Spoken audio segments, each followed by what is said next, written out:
In order to know what to do about homelessness in the United States, we need to know how many homeless people there are. One way to find out might be to pick a night and send out armies of people to try to count each and every homeless person. The name for this is a census, a count of every person or item in a group. That seems like the most thorough way to get at accurate information. But as we'll see, taking a census is not always as easy as it appears. For example, when a truck full of potatoes arrives at Frito-Lay, the company has to figure out what proportion of them are bad in order to decide whether or not to accept the shipment. They could do a census, cut up every potato to look for defects, but that would be a real headache. Instead, it's more practical to use a sample, a part chosen to represent the whole. Samples give accurate information or meaningless numbers depending on how they're chosen. In statistics, a good sample is chosen by chance. In this unit, we'll be looking at the most basic type, the simple random sample. One of the more radical ideas put forward in the U.S. Constitution is that of a nationwide census. Each citizen is counted every 10 years, and representatives to Congress are apportioned according to the population of each district. This counting is fundamental to the one-person, one-vote concept of democracy. The first census, conducted by Thomas Jefferson in 1790, counted almost 4 million people. But counting everyone proved to be an impossible undertaking, and many people were missed. The census has been taken every 10 years since then, and overall accuracy has been improving, but the process is still not perfect. Barbara Baylor is committed to making sure the census counts everyone. She is former head of statistical research at the Census Bureau and is now executive director of the American Statistical Association. The undercount problem, though, was recognized very early in the census. In fact, George Washington recognized that there was an undercount problem in the very first census. It was not ever really seen as a real difficult problem as long as it was thought that everyone was undercounted at the same rate. It was found then, when we got more sophisticated statistical techniques, that the undercount was not uniform, that it was primarily in the minority communities. The undercount in the last census ran about 6% for minorities, that is blacks, Hispanics, and Asians, and less than 1% for whites. So you can see there's a significant shift. We're talking about hundreds of thousands of people. And so it's based on that we have to truly understand that the undercount cuts in to participation in the political process of minorities, because if the count is not right and we lose them, then we're losing representation. In 1990, 249 million Americans were counted. But if everyone isn't included in this figure, then minority communities lose their fair share of the billions of dollars in federal funds granted on the basis of census data. Funds that are used for hospitals, for schools, for social services, for daycare centers, and other community infrastructures. The first step in conducting the census is mailing a questionnaire to every household in the United States. In 1990, only 3/4 of the questionnaires were returned to the Bureau within the allotted time. A census taker must visit those households that do not respond by mail. How do you do? My name's Carol Buchanan. Our records indicate that you haven't responded to the 1990. In 1990, a separate attempt was made to try to account for the homeless. Would you like to take a few minutes to ask you a few questions? It'll only take a couple of minutes. Overall, 450,000 census takers were hired to follow up on those who did not fill out census forms. It's here that minorities are often missed. There are lots of reasons why it's difficult to count minorities. One is the census procedures themselves are devised by people more or less like myself, middle-class people who think about other people living in similar circumstances. It's very hard to think about the homeless and how they might be counted, and we know we don't do well with the homeless. There are people who do not want to be counted.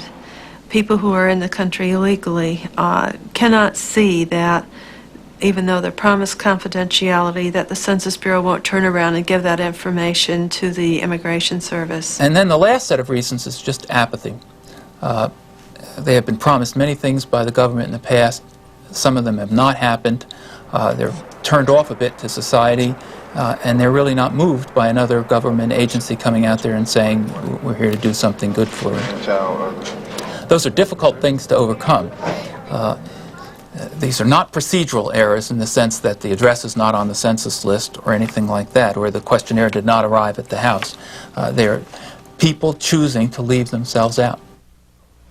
Stand right up for who you are.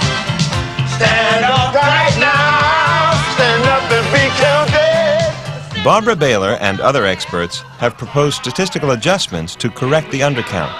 In fact, there's a controversy in the courts over whether the census figures should be adjusted based on a smaller intense sample of the population.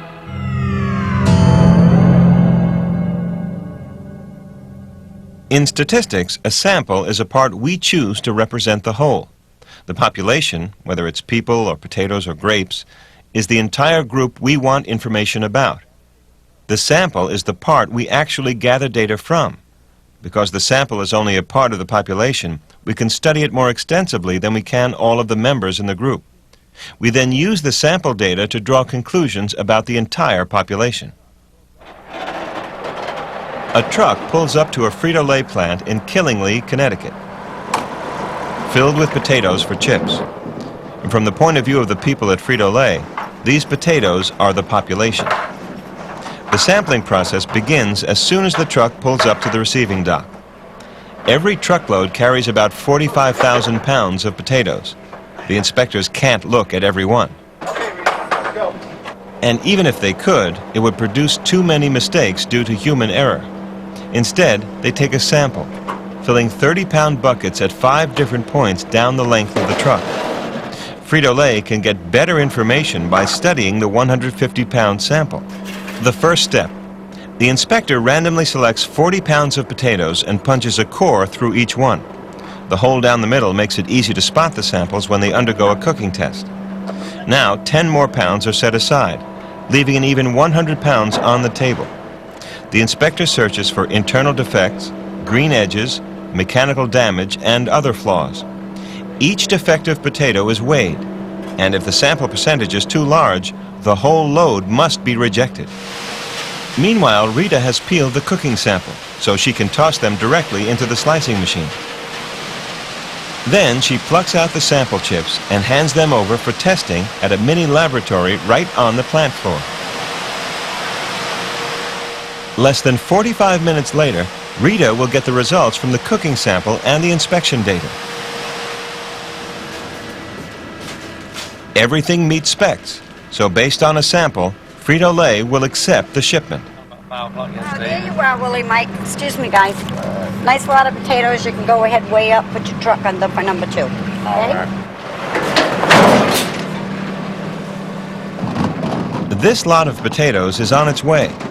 Precise sampling procedures, using just 150 pounds of potatoes, enable the receiving department to approve the entire 45,000-pound shipment. After washing, potatoes tumble into the peeler, and then into the slicer, out of the slicer and into the fryer. Hot oil and a little salt, and in no time, ruffles.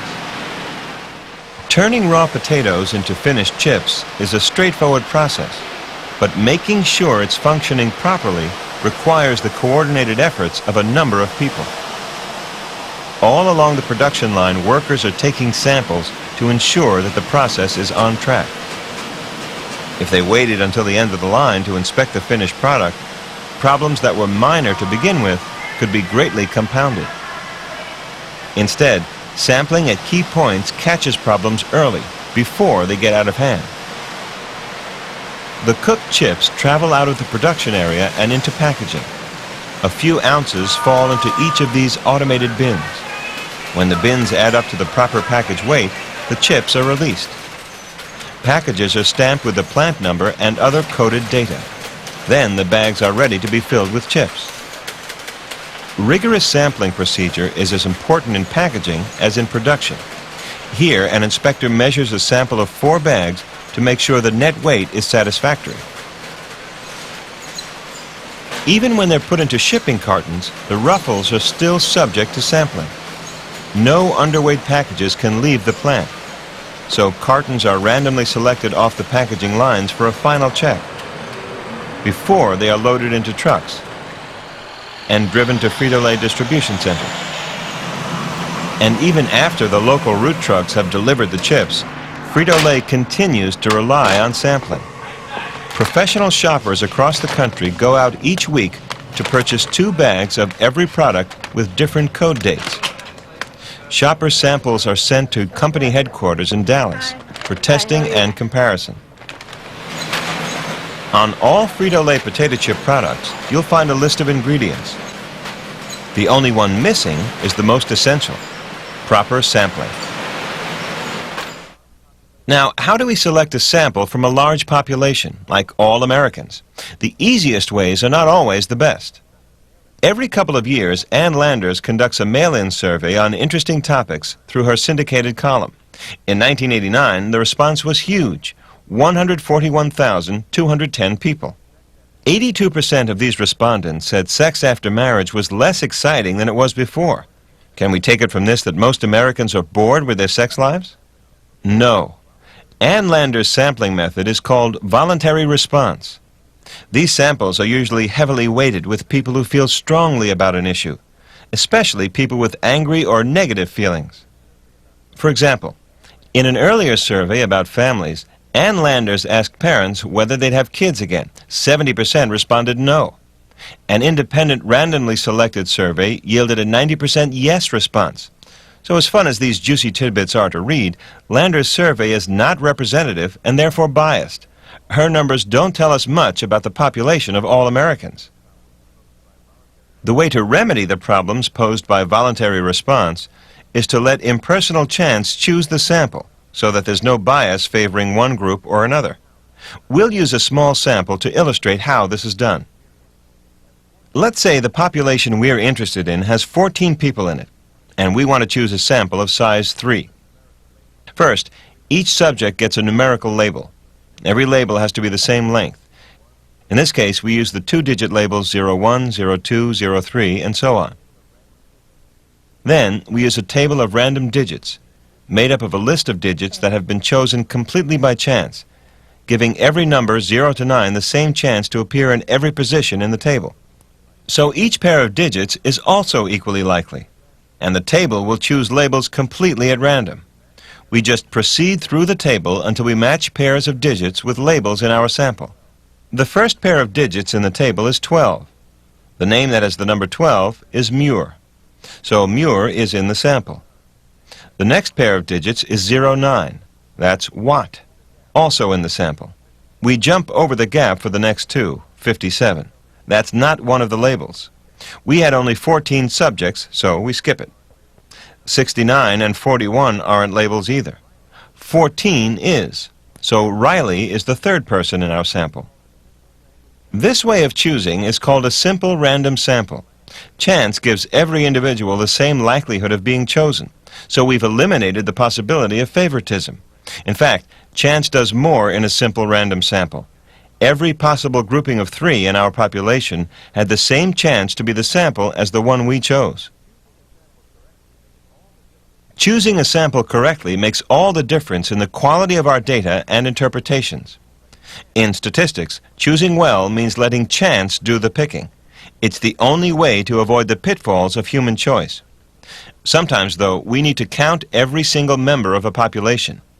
In these cases, a census is a thorough and sometimes difficult method for finding out something we want to know.